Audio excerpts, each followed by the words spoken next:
Bonjour à tous, nous sommes le 18 décembre 2023 et je vais faire l'analyse d'une paire Forex, l'USD SEC, le SEC étant la couronne suédoise, simplement en réponse à un nouveau membre du forum qui, très bien, a posté son analyse, son plan, son trade qui a été perdant. Toujours facile d'analyser pourquoi un trade est perdant après coup. C'est toujours plus facile, mais là n'est pas la question. Là, on va essayer de faire une analyse et j'ai relevé pour ma part quelques petits détails dans son analyse pour lesquels je ne suis pas d'accord. Je suis personne pour dire qu'il s'est trompé, que c'est faux. Donc je vais juste en vidéo lui proposer et vous proposer mon analyse qui ne concerne que moi sur cette paire, donc dollar américain couronne suédoise. Sous le prisme de l'Ichimoku, bien évidemment, comme d'habitude. Julien, cette vidéo, elle est faite pour toi, donc n'hésite pas à me répondre et à ce qu'on puisse avancer ensemble. Je vais commencer par l'annuel, où on voit qu'il y a eu une grosse poussée l'année dernière, pardonnez-moi, et cette année, la bougie semble plutôt baissière avec une belle mèche. Mais bon, en mensuel, qu'est-ce que je vois? Je vois qu'il y a eu un ancien range, voilà, qu'on aurait pu tracer comme ceci, qui a été cassé. Donc nous sommes donc, comme nous indique le Kumo, en tendance haussière. Toutefois, les prix ont bloqué là sous la zone des 11,5. Vous voyez, j'ai fait une petite zone marron, comme j'en avais fait une autre ici, là où les prix avaient bloqué sous la zone des 11,05. Vous voyez, ce sont peut-être, là je suis du coup chez eBay qui est maintenant passé en CFD. Donc peut-être que sur le spot, on est sur des cotations bien précises, mais bon, je vais me fier à ce que je vois sur mon graphe. Toujours est-il, c'est que ça n'a pas grande importance pour l'analyse. En l'occurrence, ce qu'on voit, c'est que les prix sont haussiers, ont cassé la Tenkan, repart cassé à la hausse dans ce tour de la Tenkan. Le mois dernier, on a eu un grand avalement baissier quand même qui a cassé la Tenkan violemment, et ce mois-ci, nous ne sommes que le 18 du mois, du coup, c'est prématuré. Pour anticiper quelques réponses que ce soit, on voit que les prix semblent vouloir descendre. La Kijun mensuelle semble un objectif évident, surtout que vous voyez, elle est aux alentours des 10.0, qui est un compte rond, donc très attractif. On notera quand même que toute cette zone-là, vous voyez que je vais entourer là pour effacer, mais bien pour vous montrer, bloque les prix. Et on voit également que cette zone, on peut le voir là, ici, vous voyez, correspond. Et si je reviens un peu plus loin, on était là, sur cette zone, vous voyez. On est vraiment sur un niveau, là, aux alentours des 10,240, 10,250, qui bloque les prix. Donc, c'est pas forcément évident.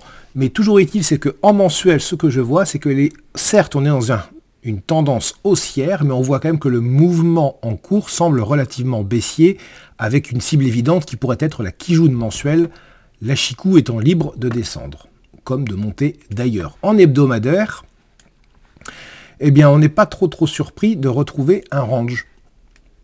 Un range avec une borne haute, une borne basse, et on voit que les prix peinent depuis 3 semaines, un mois, à atteindre cette borne basse, simplement parce que la Chikou bute sur cette SSB que j'ai matérialisée. On peut le voir. Alors, ceux qui connaissent la formation de Patrick, et je ne vais pas m'étendre parce qu'on n'est pas là pour expliquer la formation de Patrick, savent que cette Chikou, cette SSB, pardonnez-moi, cette SSB est beaucoup moins forte en range. Mais ça ne veut pas dire qu'elle n'existe pas. Et pour le moment, elle fait relativement quand même, elle fait complètement support à la Chikou, puisqu'on voit que ça fait une deuxième tentative d'échec sur ce niveau. Donc on pourrait voir aisément qu'une fois que ce niveau va céder, les prix pourraient revenir chercher le bas du range hebdo et pourquoi pas la Kijun mensuelle, comme je vous le disais tout à l'heure, qui est ici. Donc là, on a quand même une idée plutôt baissière vers le bas du range hebdo, comme en mensuel, même si on a un support ici qu'il faut surveiller. En journalier, en journalier, bon, on a un Kumo orienté à la baisse, on a les prix qui sont sous la Kijun, sous la Tenkan. La Chikou est totalement libre. Bref, on a une tendance baissière absolument parfaite.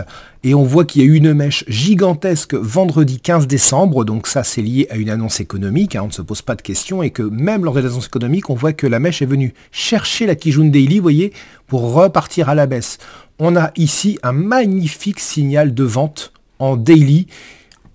Toujours est-il, c'est qu'on est au-dessus du support. Donc, difficile de le valider, du fameux support SSB pour Chikou hebdomadaire. Mais on voit qu'on a un signal de vente. Et là, en ce lundi 18 décembre, la journée semble plutôt rouge.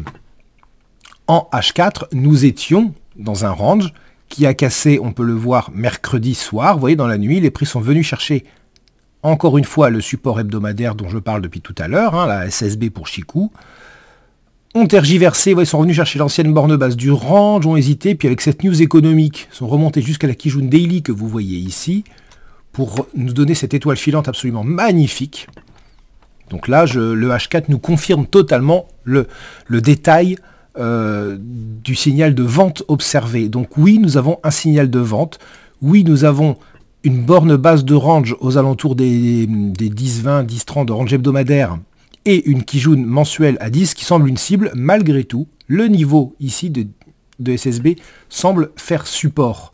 Pour cette raison, c'est pas évidemment qu'on a des signaux de vente, mais ce support, pour le moment, fait vraiment obstacle et empêche les prix d'aller rechercher ce qui semble une évidence, la Kijun mensuelle.